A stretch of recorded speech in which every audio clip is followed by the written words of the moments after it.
فرماتے ہیں قال رسول اللہ صلی اللہ علیہ وسلم صلاۃ الرجل فی جماعت تزید علی صلاتی فی سوقہ و بیتہ بضعا وعشرین درجہ، مرد کی نماز جماعت کے ساتھ بڑھا دیتی ہے اس کے اجر کو جو اس نماز کے مقابلے میں جو اس نے بازار میں پڑھی یا اس نے اپنے گھر میں پڑھی 20 اور کچھ۔ بضع ایک لفظ یہاں پر آئے بضعن، تو یہ لفظ جو ہے یہ 3 سے لے کر 9 تک کے لیے استعمال ہوتا ہے، 3 سے لے کر 9 تک کے لیے۔ تو یہاں پر اس سے کیا مراد ہے؟ ظاہر بات ہے کہ اس کا مطلب آپ یوں سمجھتے ہیں 23 بھی ہو سکتا ہے، 24 بھی ہو سکتا ہے، 29 تک جا سکتا ہے۔ تو دیگر روایات پھر اس ایک ہی موضوع سے متعلق اور روایات اکٹھی کی جاتی ہیں، تو دیگر روایات کو بھی دیکھیں تو وہاں پر آپ کو 25 کا لفظ ملتا ہے اور 27 کا لفظ ملتا ہے۔ تو آپ اس کا ترجمہ آپ 27 کر سکتے ہیں، 25 بھی کر سکتے ہیں۔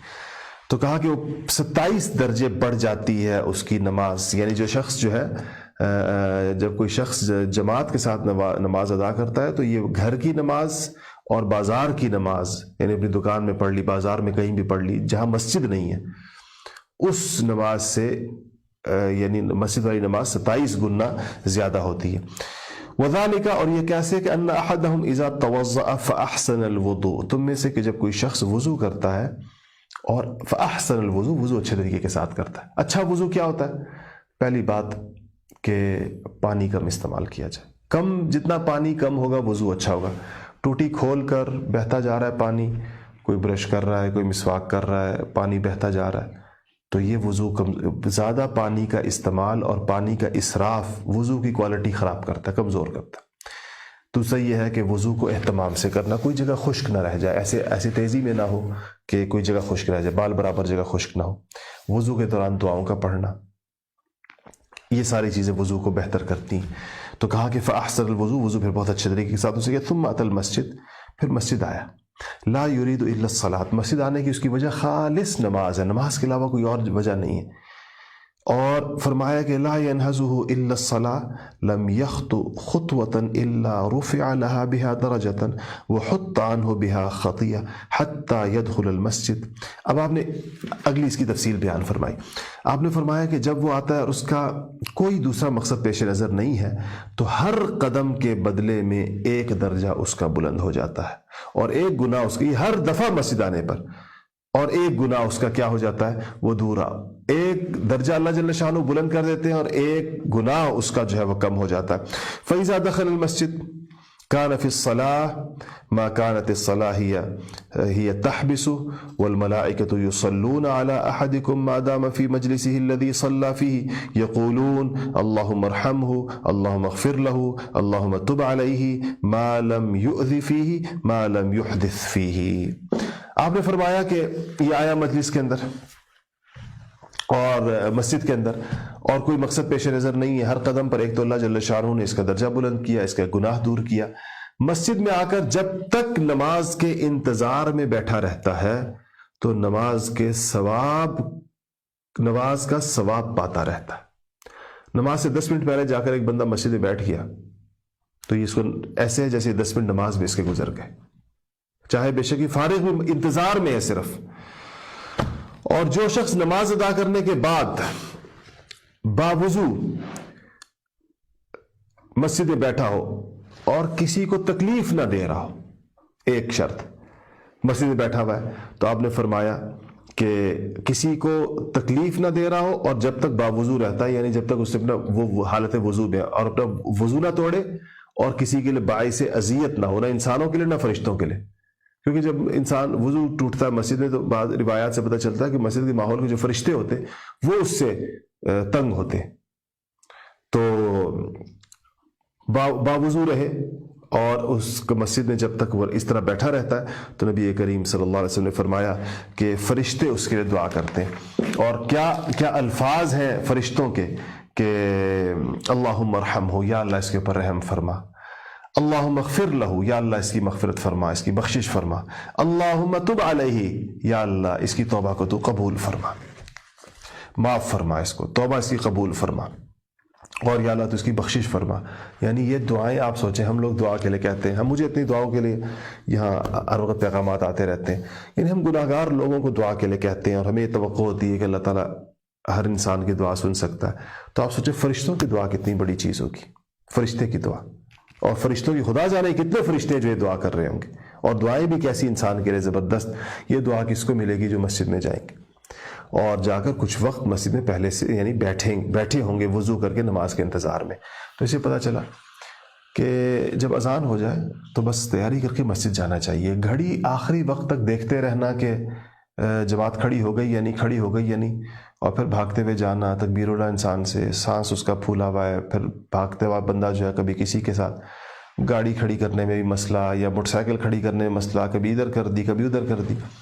اچھا, تکلیف لوگوں کو دینے سے منع کیا گیا. آج کل میرا خیال ہے سب سے بڑی تکلیف پارکنگ کی ہوتی ہے, شروع جہاں سے ہوتی ہے بات. نماز پر جا رہے ہیں اور جناب گاڑی مسجد کے باہر جا کر سڑک کے اوپر ایسی جگہ کھڑی کر دی کہ سڑک تنگ کر دی. آپ کو کسی کا رستہ روکنے کا حق تو نہیں ہے. مسلمانوں کو جن چیزوں کے پابند کہ رستے کھلے رکھیں گے آپ, رستے لوگوں کی گزرگاہوں پر گاڑیاں کھڑی کرنا تو کسی صورت جائز نہیں. اس لیے ایک بات میری ذہن میں رکھیے گا ہمیشہ کہ چونکہ اس میں ذکر ہے اس بات کا کہ آپ نے جو نماز کے لیے جانا ہے, گاڑی ہے موٹر سائیکل ہے, ہمیشہ اس کو آپ کو چاہے چند قدم چلنا پڑے. لوگ کیوں اس طرح کرتے ہیں, مسجد کے رستوں میں کھڑی کر دیتے ہیں کہ وہ جو پارکنگ تھوڑی سی چونکہ 10 قدم آگے ہے تو یہ 10 قدم مجھے چلنا نہ پڑے. اس 10 قدم, حالانکہ قدم قدم پر نیکی آپ کے سامنے آ رہی ہے کہ مسجد میں جانے والے کو کیسے نیکی ملتی ہے ایک ایک قدم کے اوپر, اور ایک اسے گناہ جھاڑ رہے ہیں. تو ہمیں اپنی پارکنگ جو ہے مسجد, ایک چیز یہ کہ جب جائیں تو لوگوں کے لیے رستہ نہ بند کریں, کسی صورت میں بند نہ کریں, تنگ نہ کریں. بعض لوگ بند تو نہیں کرتے لیکن تنگ کر دیتے ہیں, اب گزرنے والوں کی روانی متاثر ہوتی ہے. ایک اس کا بہت زیادہ خیال رکھیں. پھر مسجد میں ایک اور ہمارے ہاں جو مسئلہ لوگ کرتے ہیں, پھلانگتے ہوئے لوگوں کو جائیں گے. اگر آپ دیر سے آئے ہیں تو پیچھے بیٹھ جائیں. میں اس پر بھی مسجد میں جمعے کے دن بہت ٹوکتا ہوں, اور بعض اوقات ڈانٹنے کی نوبت آ جاتی ہے بار بار منع کرنے کے باوجود. دیر سے آنے والے لوگ, اب ان کی خواہش یہ ہے کہ میں جاؤں تو آخر کے اندر لیکن پہنچ جاؤں اسی طرح پہلی صف کے اندر. تو یہ جو لوگ آدھے گھنٹے سے بیٹھے ہوئے ہیں, اچھا جا کر 2 بندے بیچارے بیٹھے ہوں گے ذرا تھوڑے اطمینان کے ساتھ, اور ظاہر ہے بیان ہو رہا ہے 40 منٹ کا بیان ہوتا ہے, اتنی دیر تو انسان پھنس کے نہیں بیٹھ سکتا. تو ان 2 بندوں کے درمیان جا کر پھنس جائیں گے, ایک کوہنی ایک کی پسلیوں میں اور دوسری کوہنی دوسرے کی پسلیوں کے اندر. اب یہ تکلیف دینا انسانوں کو, یہ نماز کے لیے آنا اور اتنی. تو میں لوگوں کو کہتا ہوں کہ جب آپ آ جائیں دیر سے, اگر آپ آئیں آپ کو دیر ہو گئی ہے یا آپ کو معمولی دیر سے آنے کا, تو پھر جہاں آپ کو جگہ مل رہی ہے آخر میں وہیں بیٹھ جائیں. پھر آگے آنے کی مشقت نہ, ان لوگوں کو مشقت میں نہ ڈالیں, تو یہ تکلیف نہ ہو اس قسم کی. تیسری چیز, مسجدوں میں باتیں نہ کریں. حدیث شریف میں آتا ہے کہ مسجد میں باتیں کرنا نیکیوں کو ایسے ختم کرتا ہے جیسے خشک لکڑی کو آگ ختم کرتی ہے. بعض لوگ مسجد میں گپے لگا رہے ہوتے ہیں. بعض بزرگوں کی بھی عادت ہوتی ہے, جو 2-4 بزرگ حضرات جو کونے کے اندر کرسیوں پر بیٹھے ہوتے ہیں, انہوں نے وہاں پوری چوپال لگائی ہوئی ہوتی ہے, ایسی زبردست گپ شپ ہو رہی ہوتی ہے جیسے لگتا ہے کہ پتہ نہیں یہ کسی حجرے میں یا کسی ڈیرے پر بیٹھے ہوئے, مسجد میں بیٹھے. تو مسجد میں بیٹھ کر انسان نماز کا انتظار کرے, نہ کہ پورے محلے کی جو خبریں ہیں وہ اس وقت میں وہاں پر اس کے اوپر تبصرے ہو رہے ہیں.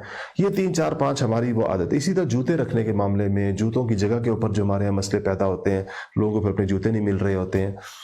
اسی طرح یہ پنکھا چلانے اور کھولنے اور اے سی ہونے نہ ہونے, ان مسئلوں کے اوپر ہمارے مسجدوں میں عام طور پر بدمزگیاں ہو رہی ہوتی ہیں, اور ہمیں دوسرے کے خیال کی بجائے اپنا مسئلہ لگا ہوتا ہے. یہ ساری وہ چیزیں ہیں جو ہمارے ثواب کو کم کرتی ہیں, ختم کرتی ہیں. بعض صورتوں میں الٹا ثواب کی بجائے ہم گئے ثواب لینے کے لیے ہوتے ہیں, گناہ اپنے اوپر دھر کر واپس آتے ہیں.